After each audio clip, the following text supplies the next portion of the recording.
시청자 여러분 안녕하십니까. 12월 16일 이제 저녁 시간이 가까우는데요. 시청자 여러분들, 오늘 새벽에 그야말로 대한민국 법치주의에 큰 오점을 남기는 역사적 오류가 이루어졌습니다. 이 오류의 주인공은 여러분들 잘 아시다시피 무대 뒤에 숨어 있다가 최근에야 튀어나온 문재인 대통령이 가장 큰 책임을 가지고 있고, 두 번째 책임자는 문재인 대통령의 지휘하에 일사불란하게 움직이고 있는 추미애입니다. 그리고 추미애 밑에 애완견들이 여러 마리가 있는데, 그 중에 심재철, 그 다음에 한동수 감찰부장, 신재철 법무부 검찰국장, 그 다음에는 김관정 동부지검장, 또 이정현 현재 대검 부장이죠. 이런 사람들이 역사의 흐름을 바꾸려는 시도를 하고 있는데 그 역풍이 만만치가 않습니다. 오늘 새벽에 이루어진 징계의 내용을 보면 6개 혐의가 있었잖아요. 6개 혐의 중에서 2개는 제외됐어요. 이 2개는 여러 가지, 여러분들 잘 아시다시피 2가지는 그러니까 이 사주들, 언론사 사주를 만난 것이 중대한 범죄 행위다, 이렇게 해서 추미애가 이 윤석열 총장을 징계하는데 이용했는데, 그 2가지, 하나는 한명숙 사건, 그 다음에 언론 사주를 만난 거, 이 2가지는 빼고 채널A 사건에 대한 수사 방해와 감찰 방해, 이게 2개고, 그 다음에는 정치적 주관 위반, 이게 하나고, 그 다음에 판사 사찰 문건이 또 하나. 그래서 4개의 문제를 가지고 심의를 했어요. 사실 심의도 아니죠. 뭐 짜고 치는 고스톱이나 마찬가지 아니에요? 만인이 거의 다 동의하는 거 아니겠습니까? 예. 그래서 했는데, 여기에서 지금 문제가 나오는 것이 징계의 구성하는 절차 면에서 굉장히 하자가 많았다. 그 다음에 징계위원들도 전부 기피 대상이다. 그래서 징계위 자체는 원천 무효다. 이것이 윤석열 총장 측에서 제시하는, 지적하는 법적 문제점이고, 이러한 법적 문제점에 관해서 우리 국민들 대부분이 저를 포함해서 거의 다 동의를 하고 같은 생각으로 되어 있어요. 그런데 여기에 제대로 추미애 쿠데타 일으킨 입장들, 사람들 중에서 애완경으로 날뛴 사람들이 지금 말씀드린 대로 이 한동수가 있고요. 한동수는 대신에 서면 제출은 안 하고 현장에서 증언을 했어요. 그런데 이 현장 증언과 그 다음에 심재철, 김관정, 이정현, 이 3사람의 서면 의견서, 이것이 결국 윤석열을 날렸다. 그 중에서도 제일 센 것이 바로 뭐냐면 심재철 판사 사찰 문건과 관련해서 용납할 수 없는 사찰이다. 이것이 징계위원들한테 먹혔어요. 그래서 결국은 윤석열 총장이 날아가는데 굉장히 중요한 역할을 했다 하는데, 지금 새롭게 나오는 또 하나의 문제점은 뭐냐면, 이 증인들 진술을 들으면 균형 있게 공정하게 기회를 줘야 될 거 아니겠습니까? 그런데 징계위원들 마음에 맞는 얘기를 하는 한동수에게만 2시간여 이상의 증언 기회를 주고, 나머지 사람들은 최대한도 이 증언을 못하도록, 즉 윤석열 총장 측에 유리한 증언은 하려고 하면 거의 다 차단시키고 저지하는 그런 행태를 보였다. 그래서 이 증언 청취 자체도 상당히 균형을 잃었고, 추미애 측에 유리한 증인만 하고 싶은 대로 거의 2시간여 증언을 하도록 했다. 이런 편파적 증언 청취, 이것도 또 새로운 하나의 문제점으로 제시되고 있어요.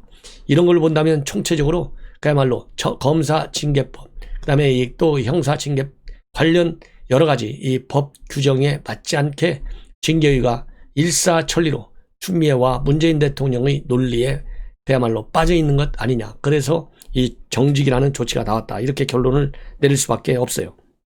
그래서 이 김관정, 이정현 이런 사람들은, 김관정이는 당시에 대검 형사부에서 채널A 사건의 수사 지휘자고, 그리고 이정현이는 서울중앙지검에서 1차장으로서 채널A 사건을 지휘한 사람들이에요. 이 2 사람들이 채널A 사건의 핵심이 뭡니까? 한동훈과 채널A 기자가 공모를 해서 이 유시민의 비리를 캘려고 했느냐 안 했느냐가 핵심이거든요. 그런데 지금까지 수사 결과를 보면 아직까지도 한동훈의 공모 혐의를 인정하지 못하고 있잖아요. 이것이 이 공모 혐의를 인정을 못하고 있는데도 불구하고 이것이 징계 사유로 됐어요. 이러한 제대로 된 수사를 못하게 하는 바람에 함정에 빠졌다, 이런 거 아니겠습니까? 결국은 결론적으로 본다면 여기에서 이 김관정과 이정현이는 결국 윤석열 총장이 수사와 감찰을 방해했다, 이런 입장을 진술했고 서면에 밝혔고, 심재철이도 판사 사찰 문건과 관련해서 이것은 사찰이고, 윤석열이가 대통령이 되면 검찰 독재가 이루어지고 이 사조직 두목과 마찬가지 같다, 이렇게 인격적으로까지 비하하는 그런 의견을 낸 사람이 바로 심재철이에요. 이래서 결국은 정직 2개월이 됐습니다. 이러다 보니까 전직 검찰총장 9명이 실명으로 일제히 사상 처음 합동 비판 성명을 내놨고, 그 다음에 전국 대학 교수들, 그 다음에 대학들에서까지도 이러한 징계위 결정에 반발하는 상황이 지금 계속 확산되고 있고요. 그 다음에 검찰의 난도 이제 내일쯤 되면 더 본격화될 가능성이 상당히 커져가고 있는 형국에 처해 있습니다. 이런 걸로 본다면 추미애와 문재인 대통령 그리고 여당만 이번 징계위 결정을 찬성할 뿐이고, 징계위원장으로 일을 한 정한중 교수마저도 이러한 징계위 공정하긴 했지만은 참여한 거에 관해서 후회한다, 이런 입장을 밝혔거든요. 그러니까 징계위원장이 후회한다 얘기하면 징계위가 잘못됐다는 거 아니겠어요? 이러한 결정을 가지고 이제 문재인 대통령 결재를 해야 되는데 아직까지 결재했다는 보도가 나오지 않고 있어요. 이것만 하더라도 얼마나 정말 부당한 이 검찰총장의 징계를 갖다가 정치적인 이유로 징계 처리를 했다라는 비판에서 벗어나기가 굉장히 어렵다, 이런 말씀을 드립니다. 이러다 보니까 말이죠, 지금 현재 원희룡 지사 같은 경우 헌정 사상 초유의 사건이 벌어졌는데 권력비리 수사가 정직을 당했고, 징계 과정에 흠결이 있다는 감찰위원회 의견도 무시했고, 법무부 차관도 사퇴했고, 검찰총장 대행도 반대 의견을 냈고, 감찰 보고서도 조작됐다, 이렇게 주장하면서 이번에 정직을 택한 이유는 여론이 무서워서 해임에 대한 법원의 판단을 피하면서 측근 수사를 자초시키겠다는 꼼수다. 그래서 징계 효력을 중단해달라는 검찰총장의 집행 정지 신청에 대해서 법원은 올바른 판단을 내려달라. 다음 국정농단의 목표는 사법부일 것이다. 이제 자신들이 원하는 판결을 내리지 않는 판사를 공격하고 판사 탄핵을 언급하는 일이 빈번해질 것이다, 이렇게 경고를 하고 나섰습니다.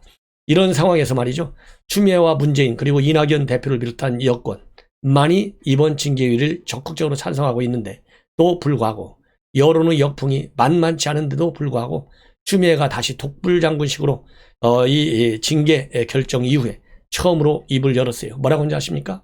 꿈에도 있지 않는 단어 있죠, 검찰개혁. 그래서 검찰개혁 소명을 완수하겠다, 이렇게 하면서 또 뭘 한마디 했냐, 국민 지지에 감사한대요. 아니, 누가 국민이 지지한 국민이 있어요? 지지한 계층은 문바밖에 없어요. 문바. 아니면은 대깨문밖에 없어요. 그런데 국민 지지. 그래서 제가 이 자리에서, 이 상황에서 바로 이 점에서 추미애한테 경고하고 싶어요. 함부로 국민을 원용하지 말아라. 국민을 원용하는 것도 이거 직권남용이 아닌가 싶어요. 국민정서법에 반하는 거 아니겠습니까?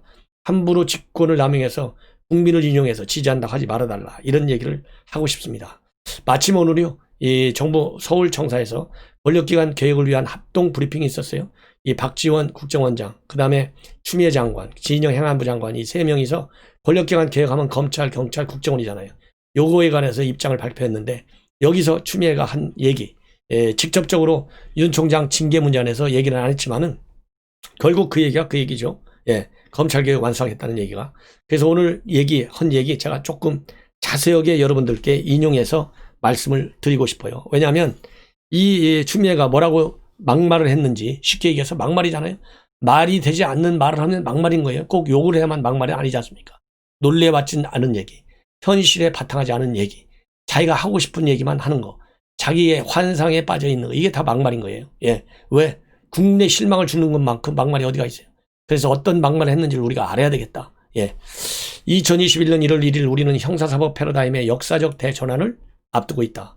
촛불혁명으로 새로운 정부가 출범하면서 검찰을 견제와 균형의 민주적 원리에 따라 개혁하여 국민의 그리고 국민을 위한 검찰로 변화시키겠다고 약속드렸다. 검찰을 지금 현재 그러면 개혁한다는 것이 민주적 원리에 따라서 개혁하는 겁니까? 정치 원리에 따라서 개혁하는 거죠. 이거 우리 시청자 여러분들 다 그렇게 생각하지 않으세요? 이러한 약속을 지키기 위해서 그간 법무부는 수사권 개혁 법령 개정과 이를 구체화한 하위 법령 개정에 매진하여 검찰개혁의 구체적인 성과를 입법화하였다. 구체적인 성과? 누가 성과라고 합니까? 그들만이 성과라고 하겠죠. 검찰이 직접 수사가 아닌 기소와 재판 그리고 인권 보호에서 중심적 역할을 하도록 검찰 조직을 형사 공판 중심으로 개편하고 인권 보호 수사 규칙 제정을 통해서 인권 친화적인 수사 방식을 제도화했다. 요 지향성은 저도 인정을 합니다. 그러나 이러한 목표의 일관성을 위해서 추미애가 활용하고 있는 수단과 방법, 즉 윤석열 총장을 몰아내겠다고 한 징계, 이거를 제가 반대하는 겁니다. 그 다음에요, 웃기는 것이 바로 이겁니다. 검찰 개혁 과정에서 아낌없는 관심과 지지를 보내주신 국민 여러분께 깊이 감사한다. 누가 아낌없는 관심과 지지를 보내줘요? 강한 비판과 그리고 경고의 메시지를 보냈을 뿐입니다. 존경하는 국민 여러분, 새로운 형사사법 시스템 속에서 검찰이 나갈 방향은 분명하다. 검찰은 앞으로 국가 형벌권의 적정한 실현을 위해 범죄자를 소추하는 공소기관으로 확고히 자리매김하고 수사권이 남용되거나 인권 침해가 발생하지 않도록 수사 절차의 적법성을 통제하는 인권보호관으로서의 본연의 역할을 충실히 수행할 것이다. 이거 거짓말하는 거예요. 한마디로 얘기해서. 왜 그러냐면 수사권이 남용되거나 인권 침해가 발생하지 않도록 이번에 징계의 열리면서 인권 침해가 얼마나 심했어요? 절차적, 그 다음에 이 본질적으로 징계 사유도 되지 않는 거, 그 다음에 징계 절차가 지켜지지 않는 거, 그럼으로써 윤석열 총장의 명예가 심히 훼손된 거, 이미 서울행정법원에서 패소한 것만으로도 윤석열 총장에 대해서 돌이킬 수 없는 인권 침해를 한 것이 장본인 누구냐면 추미애예요. 자, 이런 실상을 모르는 것 같아요. 알면서 모르는 건지 참말로 무능해서 모르는 건지 지켜봐야 되겠습니다. 그 다음에 검경 간 상호 협력으로서 국민이 범죄자로부터 안전하고 형사사법 시스템이 효율적이고 올바르게 작동하도록 해야 한다. 법무부는 검찰과 함께 수사권 개혁과 검찰 본연의 역할 찾기가 성공적으로 진행될 수 있도록 시행 준비에 만전을 기하겠다. 이 얘기는 결국 뭐냐까? 공수처를 차질 없이 잘 발족시키겠다는 이 얘기예요. 그렇죠? 본연의 역할 찾기가 뭐니까? 윤석열 체제하에서 검찰권이 남용됐다는 거 아니에요? 그래서 인권 침해가 됐다는 거 아니에요? 그래서 살아있는 권력 수사를 하고 있다는 거 아니에요? 욕을 받겠다는 거예요. 그래서 검찰 역할 찾기 성공적 진행, 시행 준비 만전, 이것은 공수처 작동시키는데 모든 노력을 다하겠다. 대통령의 뜻을 잘 받들겠다는 얘기예요. 기가 막힌 얘기죠. 이를 통해 앞으로는 검찰을 위한 검찰이 아니라 국민만을 바라보고 국민이 원하는 정의를 구현하는 국민의 검찰로 나간다. 함부로 국민을 팔지 말아달라. 이런 얘기를 하고 싶어요. 저는 검찰 사무의 최고 감독자인 법무장관으로서 오랫동안 해결하지 못한 검찰개혁의 소명을 완수하겠다. 그러면서요, 마무리는 뭐라고 지었느냐? 저는 검찰이 국민에게 신뢰받는 공정한 기관으로 거듭날 수 있도록 앞으로도 최선을 다할 것임을 국민 여러분께 약속드립니다. 감사합니다. 그랬는데요. 최선을 다하는 것이 법치주의를 최선을 다해서 없애는 것인지 반문하고 싶네요. 자, 이 판에 박지원이가 나왔어요. 또 박지원 국정원장. 오늘 이제 합동 브리핑 했는데 국민이 신뢰하시는 그날까지 또 개혁해서 세계 제1의 북한 해외정보 전문 기관으로 거듭나겠다. 이거 믿을 수 있을까요? 도저히 믿을 수 없습니다. 예. 그동안에 국내 정치 개입의 빌미가 되었던 국내 보안 정보 없앴다. 국내 정치 개입 조직 해체했다. 그리고 대공수사권 정보와 수사를 분리했다. 그래서 인권 침해 소지를 없애고 경찰과 긴밀한 협조를 해서 성과를 내도록 하겠다. 이게 다 말이 되는 겁니까? 제가 일일이 설명을 안 드려도 여러분들께서 먼저 잘 이해하실 걸로 알아서 이것은 논평을 안 하겠습니다. 예. 국정원의 정치 개입 불가, AI 등 과학정보 역량 강화, 정보 공개 청구 협력 및 소송 대응 등을 약속했습니다. 국정원 개혁으로. 이 개혁으로 설정한 이 목표 3가지를 저는 동의하기 어렵습니다. 예. 그러면서요, 국정원의 어두운 과거로 피해를 입은 여러분께 사죄하는 마음으로 피해자 입장에서 정보 공개 청구에 적극 협력하고 관련 소송도 대응하겠다. 이 얘기는 결국 뭡니까? 민변이라든가 또 대깨문이라든가 문바들의 정보 공개 청구에 적극 협력하겠다. 국가정보기관이 비밀 우선의 원칙이 있다. 국민의 알 권리 충족 매우 중요합니다. 그러나 정보 역량의 보호 발전은 국가안보에 가장 중요하기 때문에 국가안보에 기여한 경우에는 정보 공개 청구에 적극 협력하지 않는다는 그런 대원칙을 박지원 원장이 제대로 알고 있는지 모르고 있는지 정말 궁금하다, 이런 말씀을 드리지 않을 수 없네요. 그리고 여러분들 잘 아시다시피 최근에 윤미향 이 기론옥 할머니 생일이라는 미명하에 이 와인 파티를 했어요. 마스크도 쓰지 않고 이거를 페북에 올렸다가 난리가 나니까 감췄어요. 슬쩍. 그렇지만은 이 사실은 없어지지 않고 있습니다. 그러다 보니까 민주당에서 뒤늦게 경고 처분을 내렸어요. 이게 뭐 참말로 경고 처분을 내린 것인지 아니면 여론이 굉장히 안 좋으니까 내린 것인지 알 수가 없네요.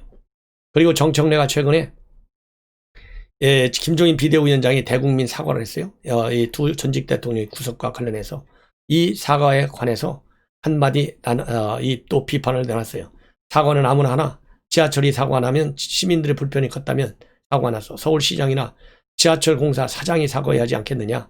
서울시 말단 공무원이나 지하철 매점 주인이 사과를 한다면 더 화를 돋게 될 것이다. 이렇게 비판한 바 있습니다. 여기에 대해서 여러분들 지닌 조은산 상승을 올린 분, 이분이 뭐라자면 이 정청래 의원을 겨냥해서 강력히 비판하는 블로그 글을 올렸습니다. 그래서 당신네들의 지하철 사고는 사고할 일이 없어서 좋겠다. 당신의 비유법에 따르자면 당신네들, 그러니까 여당을 얘기하는 거죠. 지하철 사고에는 이미 서울시장과 지하철 사장 모두 스스로 목숨을 끊었으니까. 하긴 죽음만큼 무거운 게 어디에 있겠나.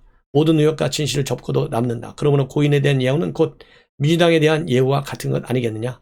그래서 여기서 목숨을 끊은 일은 결국 박원순이죠. 뭐 이건 보나마나. 예.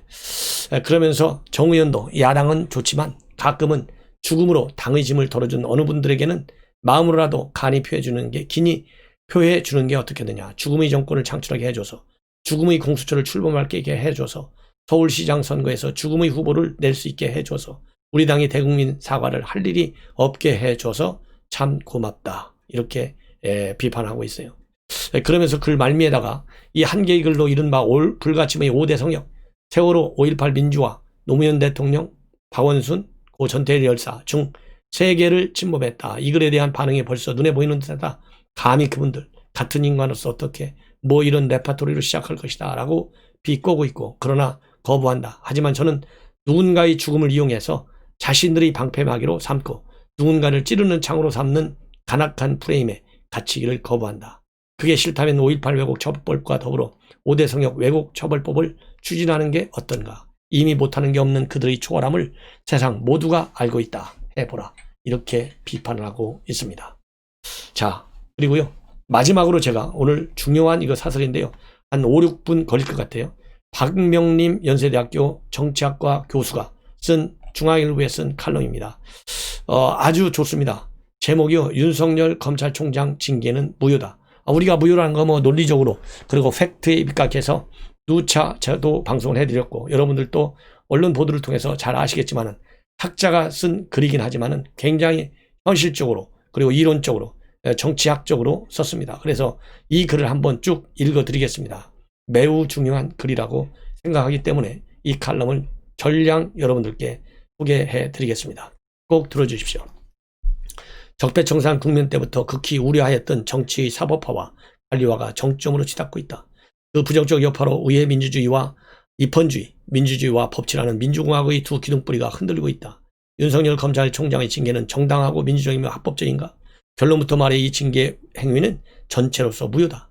우리 공동체와 공직체계, 입법 원리와 민주주의에 크게 부정적 영향을 끼칠 것이 분명하기 때문이다. 물론 검찰 개혁에도 저해적이다. 문재인 대통령 공약집에는 아직도 검찰의 권력 눈치보기 수사 차단, 검찰 인사 중립성, 독립성 강화, 권력기관의 수사방해 제어가 지금도 살아있다. 나는 여전히 그 공약들을 지지한다. 노무현 대통령에 대한 탄핵소추 시 필자는 소추의 정당성을 강변하던 국회의원들의 견해에 맞서 그 부당성을 강력하게 개진한 바 있다. 노무현을 제거하려던 증오와 강박증에 비하면 그들의 주장은 지금처럼 허술하기 짝이 없었다. 민주국가에서 정당 출신으로 당선되고 현재도 정당원인 대통령의 정당 기반 정치 행위에 대한 헌법적, 입법적 처벌 근거가 없었기 때문에 소추 자체가 무효였다. 중대한 헌법 흔결이었다. 게다가 정당 기반을 부정하면 선출직의 입법권에 근거한 시민국가, 의회국가가 아닌 관원국가, 관료국가가 되고 만다. 법원을 빌면 법이 없으면 죄는 없는 것이다. 행위의 민주적 헌법적 근본 원칙이 부재한다면 절차가 적법하다고 해서 합법일 수는 없다. 적폐 청산과 사람 위주 대신 적폐 극복과 검찰 개혁을 열망해온 한 시민으로서 윤석열 총장의 임명을 강하게 반대한 이유도 같았다.